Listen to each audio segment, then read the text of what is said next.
Online ලෝකයේ තමන්ව අනිත් අයට හොයාගන්න සලස්වන එක ගැන ඉගෙන ගන්න කවුද කැමති? අන්න ඒ කලාව ගැන තමයි අපි අද කතා කරන්නේ. ඒකට කියන්නේ SEO.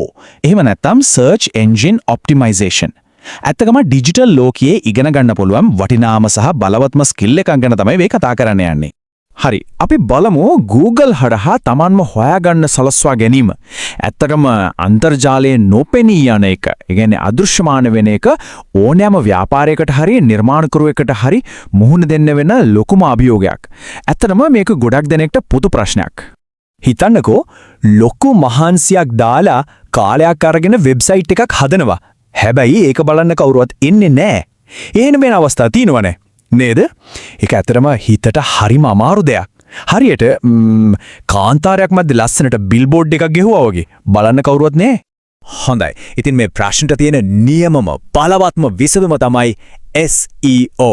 ඒ කිව්වේ Search Engine Optimization. දැන් සරලවම කිව්වොත් මෙහෙමයි. සල්ලි ගෙවන්නේ නැතුව Google වගේ search engine හරහා තමන්ගේ වෙබ්සයිට් එකට එන පිරිස, ඒ කියන්නේ traffic එක වැඩි කරගන්න එක. ප්‍රමාණය විතරක් නෙවෙයි, එන අයගේ ගුණාත්මක භාවයත් වැඩි කරගන්න එක. හරි. ඉතින් ඇයි මේ SEO කියන එකට ඩිජිටල් මාකටිං වල රජා කියලා කියන්නේ? අපි දැන් බලමු මේ search engine optimization වල තියෙන ප්‍රධානම ශක්තියින් තුන මොනවද කියලා. පළවෙනි එක තමයි ඉහළ අභිප්‍රායක් තියෙන ට්‍රැෆික් එකක් ලැබෙන එක. පොඩ්ඩක් හිතන්නකෝ. සෝෂල් මීඩියා වල නිකම්ම ස්ක්‍රෝල් කර ඉන්න කෙනෙක්යි Google එකේ මොකක් හරි දෙයක් හොයන කෙනෙක්යි අතර කොච්චර ලොකු වෙනසක් තියනවද කියලා. Google එකේ හොයන කෙනා ක්‍රියාශීලීවම තමන්ගේ ප්‍රශ්නයකට උත්තරයක් හොයන කෙනෙක්. ඒ කියන්නේ ඒ කෙනා පාරිභෝගිකයෙක් වෙන්න තියෙන ඉඩකඩ අතිශයින්ම වැඩි. දෙවැනි කාරණය SEO කියන්නේ ඇත්තටම ඩිජිටල් වත්කමක්. ඒ කියන්නේ එකපාරක් හදලා කාලයක් ගියාට පස්සෙත් Google එකේ උඩින්ම රෑන්ක් වෙන පේජ් එකක් තියෙනවනම් ඒකෙන් අවුරුදු ගාණක් තිස්සේ ට්‍රැෆික් එනවා, ආදායම් එනවා. ඒක හරියට දවසේ පැය 24ම තමන් වෙනුවෙන් වැඩ කරන සේවකයෙක් වගේ දෙයක්. තුන්වෙනි ශක්තිය තමයි මේකෙන් ලැබෙන විශ්වසනීයත්වය. ඒක කැඩන්න බෑ. අපි හැමෝම දන්න දෙයක්නේ. සල්ලි දීලා දාන ඇඩ්ස් වලට වඩා Google එකේ උඩින් මෙන්න ප්‍රතිඵල අපි වැඩියෙන් විශ්වාස කරනවා නේද? ඉතින් Google පළවෙනි පේජ් එකේ ඉන්නවා කියන්නේ තමන්ගේ ශාස්ත්‍රයේ ප්‍රවීණියෙක් කියලා නිකම්ම පිළිගැනීමක් ලැබෙනවා. හරි. එහෙනම් අපි දැන් බලමු SEO වල තියෙන ප්‍රධාන කුළුණු තුන ගැන. සාර්ථකත්වයට තියෙන මේ සැලැස්ම අපි කොටස් වලට කඩලා සරලව තේරුම් ගමු. මේක ටිකක් සංකීර්ණ මාතෘකාවක් වගේ පෙනුනට මේ විදිහට බලද්දී හරිම ලේසි කළමනාකරණය කරගන්නත් පුළුවන්. හොඳයි. මේ තමයි ඒ කුළුණු තුන. 1. on page SEO. ඒ කියන්නේ වෙබ් පිටුව ඇතුලේ කරන දේවල්. 2. off page SEO. ඒ කියන්නේ වෙබ් පිටුවෙන් පිට කරන දේවල්. 3. Technical SEO. ඒ කියන්නේ වෙබ්සයිට් එකේ තාක්ෂණික පැත්ත හරිගස්සන එක. හරි. අපි දැන් මේ එකින් එක පොඩ්ඩක් ගැඹුරින් බලමු. අපි පටන් ගමු පළවෙනි එකෙන් on page SEO. සරලවම මේ කියන්නේ තමන්නේ වෙබ්සයිට් එකේ පිටු ඇතුලේ කරන හැමදේම. ඉතින් මුලින්ම කරන්න ඕන දේ තමයි මිනිස්සු Google එකේ මොනවද හොයන්නේ කියලා හොයාගන්න එක. අන්න ඒකට තමයි කියන්නේ keyword research කියලා. ඊළඟට ඒ හොයන දේවල් වලට හරියටම ගැලපෙන උත්තර දෙන හොඳ quality එකේ content එකක් හදනවා. අන්තිමට අපි හොයාගත්තේ keywords page එකේ title එකේ URL එකේ headings වල වගේ තැන්වල හරියටම දානවා. then දෙවෙනි කුළුණ off page SEO.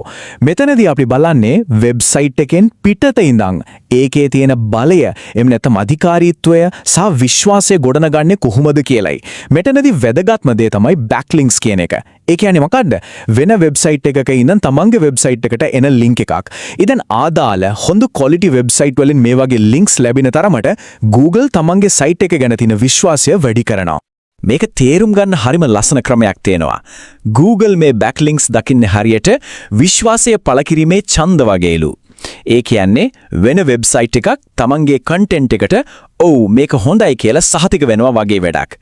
ඉතින් හරිම සරලයි. මේ ඡන්ද වැඩි වෙන තරමට වෙබ්සයිට් එකට හොඳයි. හරි. තුන්වෙනි සහ අන්තිම කුළුණ තමයි ටෙක්නිකල් SEO. මේකෙන් වෙන්නේ Google වගේ search engines වලට තමන්ගේ වෙබ්සයිට් එක ලේසියෙන් කියවලා තේරුම් ගන්න උදව් කරන එක. ඒකට තමයි crawl කරනවා කියලාත් කියන්නේ. ඉතින් සරලවම මෙතනදී බලන ප්‍රධාන දේවල් තුනක් තියෙනවා. 1. වෙබ්සයිට් එක වේගවත් වෙන්න ඕන. 2. ෆෝන් වල කිසිම අවුලක් නැතුව වැඩ කරන්න ඕන. 3. Google එකට ලේසියෙන් තේරුම් ගන්න පුළුවන් view එකක් තියෙන්න ඕන. හරි. අපි දැන් තියරි පැත්තෙන් ටිකක් මිදිලා මේ ස්කිල් එකෙන් ඇත්තටම ආදායමක් උපයන්නේ කොහොමද කියලා බලමු. මේ දැනුමෙන් සල්ලි හොයන්න පුළුවන් ප්‍රධාන ක්‍රම දෙකක් ගැන අපි කතා කරමු. මෙන්න තේනවා ප්‍රධාන මාර්ග දෙක. පළවෙනි එක තමන්ගේම ඩිජිටල් වත්කමක් හදන එක. ඒ කියන්නේ බ්ලොග් එකක් වගේ දෙයක් හදලා ඒකේ දැන්වීම් දාලා හරි වෙනත් නිෂ්පාදන නිර්දේශ කරලා හරි ආදායාවක් උපයන එක. දෙවෙනි ක්‍රමය තමයි තමන්ගේ මේ දක්ෂතාවය විකුණන එක.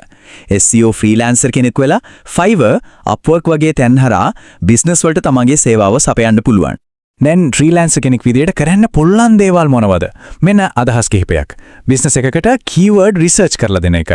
වෙබ්සයිට් එකක SEO අවුල් මොනවද කියලා හොයලා දෙන එක. ඒ කියන්නේ ඔඩිට් එකක් කරන එක. එහෙම නැත්නම් SEO වලට හරියන්න බ්ලොග් පෝස්ට් ලියන එක. මේ වගේ දේවල් වලින් පටන් ගන්න පුළුවන්. අතරම මේවට මාකට් එකේ ලොකු ඉල්ලුමක් තියෙනවා.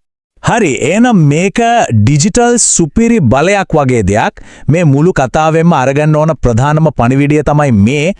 හරියටම කියනවා නම් SEO කියන්නේ සුපිරි බලයක් වගේ ස්කිල් එකක්. මොකද Google එකේ නොමිලේම ට්‍රැෆික් ගන්න මේ කලාව ප්‍රගුණ කළොත් තමන්ගේම ඔන්ලයින් අධිරාජ්‍යයක් ගොඩනගන්න පුළුවන්. එහෙම නැත්නම් ලොකු ආදායමක් ලබන ෆ්‍රීලාන්ස් කරියර් එකක් පටන් ගන්න පුළුවන්. ඉතින් අන්තිමට අහන්න තියෙන ප්‍රශ්නේ මේකයි. මේ සුපිරි බලෙන් ගොඩනගන්නේ මොකක්ද?